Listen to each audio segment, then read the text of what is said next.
What's up guys, Mitchell with Blaze Off-Road here, and today we will be finally taking a look at our shop truck, this 2020 Coyote long travel F-150.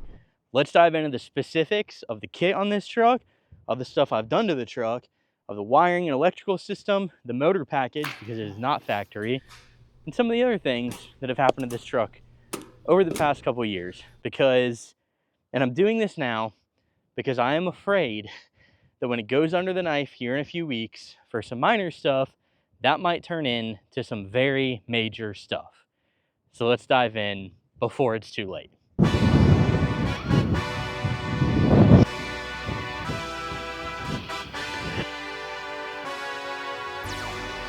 right, so I want to get two things out of the way first and foremost right up front. This damage happened a few months ago. No big deal, learned a couple lessons from it. I'll get a new fiberglass fender. Thankfully, the only thing that was broken really was the headlight and the fiberglass fender. Maybe I'll drop a clip of that in, what happened that night. Good thing I kept the extra wrap material. Oh my god.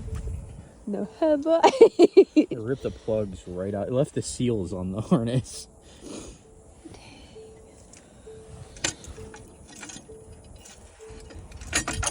Well, because essentially it was flying down a whoop section. I guess now, obviously, I could say too fast. Didn't think so at the time. I've ran it that fast plenty of times, 70, 80, 85 miles an hour. So ripping through there, and then came up to the stop, slammed on the brakes. Truck didn't quite slow down as fast as I'm used to it slowing down. So for whatever reason, couldn't make the corner, clipped a pole, took out one of those thin little, I don't know, W-shaped poles with the holes in it for signs and stuff. Then I took out a bush, not like a tree, but like one of these bushes, shrubberies that are around here that was as tall as a tree. It was massive. The thing was taller than the truck. So took that thing out, ripped the headlight off, went under the truck, all sorts of mess. But either way, I'll get a new fender for it. I already have a new set of headlights. Second thing, the bumper. This is homemade. I have no fab skills. I am a wiring guy. I have a fix for it. Now I have the skills to do it better, so I will be doing it better. But initially, this was done like this because I didn't really have a choice, because I didn't have a better way to do it. So the big, hideous, ugly plate here, I've always hated it from day one. I knew I hated it, but I needed something to mount lights to. I needed some sort of bumper legally, and for like brush and whatnot. And this is what I came up with in the moment. So now that we're beyond the hideous, ugly stuff on the truck, let's move on to some of the great stuff about the truck. Yeah, let's see how you doing the pressure. Yeah, I've been wanting this forever. I've been in the field with whatever they throw at me. Brush it off, pick myself up, moving on to the better. Okay. Hey. Yeah, ain't no errors, baby. We'll jump right into the good stuff on this truck. So if you are a Ford guy, this is considered a mid-travel kit. If you are a Toyota guy, this is considered a long travel kit. Don't ask me why it's so different. Ford obviously has a massive presence in racing in the off-road industry. We can all admit Toyota should do better by that, especially us Toyota fans. Maybe it's because so many of the companies overlap with the pre-runner companies making Ford parts and pre-runners and actual race trucks. I don't know. I'm not sure exactly why there's a difference there, but this is considered a mid-travel kit. Now here's the part that always shocks the Toyota guys because it's kind of funny. This is a plus 6-inch long travel kit. So for my Tacoma, I was always looking at like a plus 2.5 kit. I was like, that's going to be amazing. This is a plus 6 kit. This is 3 inches longer per side than a factory Raptor than a factory Raptor suspension setup. So this is the RPG bolt kit, B-O-L-T, bolt-on long travel. Again, with the term long travel, I know. Billet tie rods, wider CV axle, so longer shafts, half shafts from RPG. I've got the Fox Factory Race Series DSC internal bypass, the IBP 3.0 coilovers. I am testing a set of locked off-road 2.5 bypasses because he wanted me to see, Riley's a good friend of mine, and he wanted me to see if I could blow them up. And so far, all the abuse I've put this truck through has been with those bypasses, and it has not blown them up. So for reference sake, if you have a Tacoma, those locked off-road bypasses might be the way to go, because I have beat the absolute crap out of them and had no problems. The RPG kit is pretty complete. There's obviously gusseting that you should do. If you have an F-150, you should get the coil buckets like I have. Actually, you have to get the coil buckets like I have. But you got the fabbed lower, fabbed spindle, fabbed upper, and coilover bypass setup. Crown performance brake lines. So that's pretty much it for the kit up front. Besides, there's all sorts of gusseting. I'm going to do the fab pockets. That side over there, as you can see, is destroyed. This side, I actually gusseted crappily, horribly bad welds just in time, though, before I destroyed that one. So that one I just left until I replaced them. Yeah, so that's about it for the front part of the kit. So the rear of the truck is the RPG RST18 kit. I've changed a lot of stuff about this kit on the bed cage, but none of it is suspension related. So all of that is basically the same as off their website. I have the Deaver, I believe they're the L84 leaf springs in the rear. The RPG traction bar kit. Once again, I have a little bit, actually quite a bit, undersized bypasses for this truck and for what I do with it. These are 3.0s, also from Locked Off Road. It was the same scenario. He's like, hey, test the 2.5 3.0 combo kit from the Tacoma on your truck. Let's see if you can blow them up. And I have not. I've gone through a few sets of those Fox coilovers, actually, and I've never heard anything about, well, that's not true. I accidentally cut too small of a hole and rubbed the hose. But besides my own wrongdoing on rubbing a hose on sheet metal, I have never heard anything about these. I should also say it didn't rub all the way through the hose. It's just nicked. And then RPG's bump stop kit. That would go on from the factory without having to do anything crazy. So that's just like a bolt-on kit. And then a billet shackle. So in terms of the rear suspension, there's really not much done to it. I say not much. It's essentially a standard. In terms of the rear suspension, it's really a standard kit that you can buy, cut some holes, drill some stuff. I don't know how much, you need to weld a little bit on the axle tube, I guess, so maybe take it to a shop, but it's a pretty easy kit to install, in all honesty, as far as these things go. All right, so let's move in to the most organized part of the truck, the bed. Now, this is trash I picked up on the trail while filming the video. There's a couple things missing out of here. There's some things that are not here that are normally here. And let's see, there's a few of them. The Zargus case that I throw right here, that holds cooking gear, camping gear, whatever. As the truck changes and as I have the Super Duty now, that Zargus case is no longer really a necessity for this truck, for this build. So don't know what will go here with the rebuild, but probably not that case. The Pro Eagle jack goes in the middle right there. It's not currently there. A spare axle shaft over here, I used it. And then my shovel. On the last trip, I carry a full 5-foot shovel. On the last trip, this mount right here, the rubber came off. And so I just have the bolt here and need to redo that puppy. But besides that, let's jump into what is here. Obviously, we got 2 full-size spares. They're the exact same Black Rhino Prem beadlocks, 37-12-5, 17 wheels. RPG RST18 cage with the RPG, what's this thing called? Bed stiffener kit in the rear. And then I went and welded this guy on. There's hoops that go around the sides. So I could weld this on this side. We got 6 quarts of oil. This is the Artec Industries. They make some great stuff. I'm not a Jeep guy, so I'm not familiar with their stuff. Besides this thing, but they make some great stuff from what I've seen.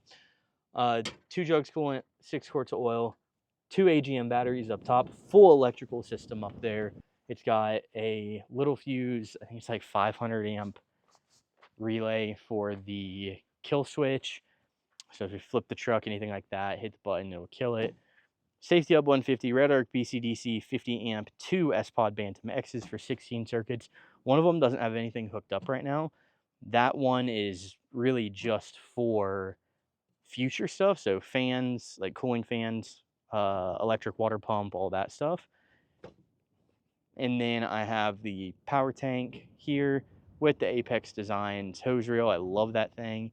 And then the traction boards are mounted right there on the bed rail from, that's another RPG product, is their, I think they call it their box link kit. So that's the bed. When this thing was like really going on trips, it felt dialed. It felt so perfect. Everything has a home. Recovery rope stuffs down in there with some soft shackles. This side I can put ratchet straps and stuff. There is kind of a place for everything. So when it comes to the electrical system on the truck, I really feel like I followed my own advice. I have conversations with customers almost daily. Obviously, owning an electrical based company in the off-road industry, I've run through a lot of systems with a lot of people and talk to customers through concepts about what they should choose, why, when, all of that, right? And so I feel like I put an electrical system in this truck that was appropriate for me and the goals of the truck at the time. Those goals have now changed, and the system is no longer appropriate for the truck and for the setup that I want to run. With that being said, it's an amazing system that I absolutely love, and it's pretty much the exact system I'll be throwing in the other truck.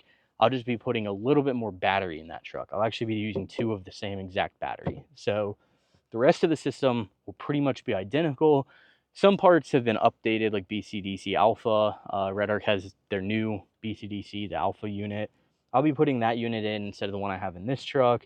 But beyond that simple stuff, I really will be keeping essentially the same system. So this truck has a anti-gravity, their deep cycle lithium battery. It's a 125 amp hour battery. This thing's amazing. The app is amazing, super nice to use. It tells you how much capacity you guys have left, tells you all sorts of things. I never put a super fancy battery holder in here. Basically, it's pushed up against this. I've got bracket there, bracket on top, holding it in. It's never come out, and this thing has been hooked with that battery mounted there.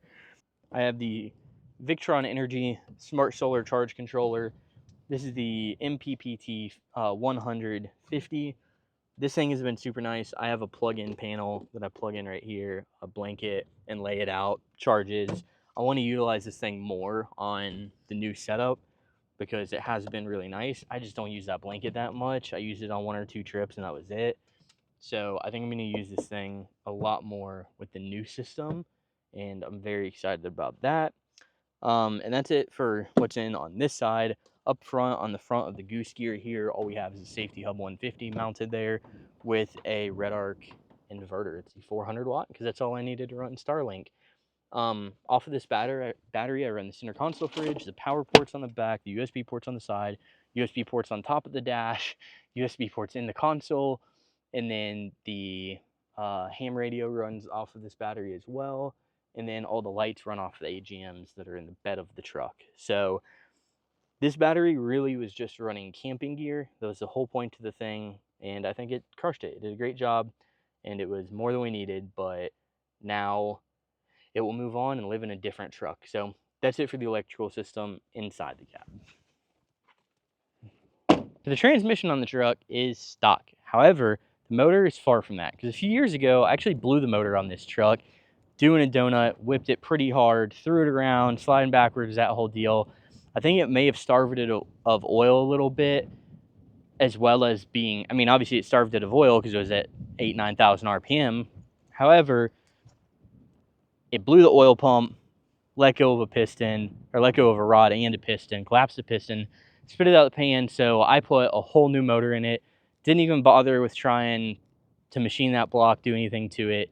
Threw everything away from that motor, except maybe the plastic intake manifold. That's about the only thing. That and the flywheel are the only thing that I kept outside of the accessory package on the front, but no internals. The whole thing's replaced. So new heads, freshly machined from Frankenstein CNC ported machine, their stage 2 kit, I believe it is, because I wanted to put boost on the thing. It's got a fully forged internal, Ford Performance built Coyote crate short block.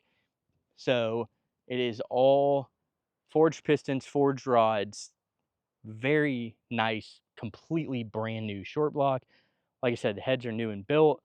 So the only thing that's not brand new on the motor is all the accessory bundle stuff around the outside. All new gaskets, all new seals, everything got resealed. It's an amazing motor, and I love it, and it rips. So, like I said, I built it for boost. If I keep the truck, I will be throwing boost at it. So, that brings us into the wrap up of the video. If I keep the truck, right now, I'm going to tear the truck down and fix a bunch of stuff on it. Stuff like this fender, stuff like the crappy welds on the cups for the control arms. Those are going to get cut off and completely redone. Everything else that never got gusseted is going to get gusseted. Actually, there's only one thing on the entire truck that didn't get gusseted. I even plated the entire frame of the truck in the back with 3/16 plate. So the whole truck is going to get gone through, replace a ton of stuff, a ton of joints. I have new tie rods from RPG. I have new coils for the front. I have new boots for everything. I'm going to clean and rebuild and re-grease the CV axles. Transmission's going to get serviced. Might even get a rebuild just because it's a 10R80. It's got 90,000 miles on it. Like, why not?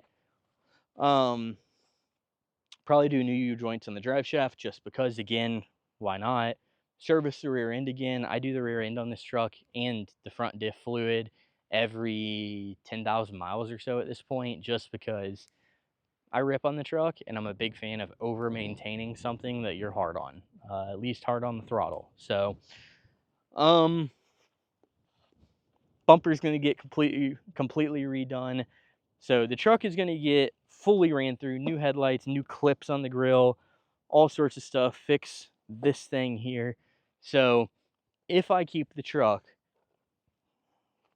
I might go ahead and back half it and do all sorts of other stuff, one-piece hood, all that, new suspension, at least new shocks and bypasses in the front from Riley, and then a whole new setup in the rear.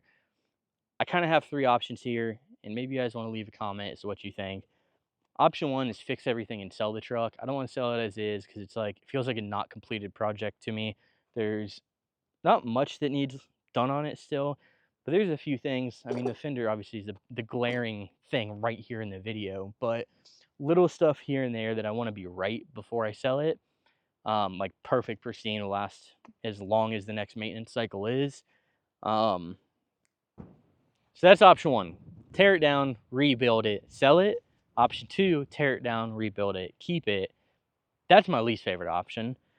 Option three, tear it down, work with RPG to rebuild it in a different way, where I do a 5-link rear suspension, which would ultimately put coilovers on the rear, internal bypass coilovers. They'd have better tuning, all sorts of stuff. Option number four is completely redo the truck, tear it down to the frame, cut everything off, and go all out, but keep these front arms from RPG. And then option number 5, the final one, is tear it all down, back half the truck, and do twin traction beams in the front. I've talked to Ocho Fab about this. He doesn't like the idea. He wants me to buy a new cab and do it that way. However, I have a super nice motor in this truck that I love, so I'm really torn because everybody tells me buy a cab only, give it to someone like Ocho or Izzy Fab or Kibby Tech, I guess, and let them build me a truck. Even if I just get a roller from them, I can build the rest. But the reason I don't like that is because this is a very, very nice motor package in this truck, and I'm not sure that I want to part with it yet. And so that's probably the main holdup, is I don't even want to sell the truck because of the motor package in it. So if anyone is interested in buying the truck, reach out to me, send me a DM on Instagram at Blaze Off-Road. You can drop a comment here, but there's not much we can do in the comments on YouTube. Or shoot an email to sales@blazeoffroad.com. Let me know your thoughts in the comments, and if you're interested in buying the truck and saving me from having to do this gnarly project of twin traction beams in the back half on this truck, let me know, because I would probably much rather have a full tube chassis from Ocho Fab. So let me know what you think. Drop a comment below. If you have any questions about the truck, drop those below too. Thanks for watching. Thanks for hanging out here in the beautiful very hot and pretty windy desert with me today. See you guys next time. Yeah, let's see how you do under pressure.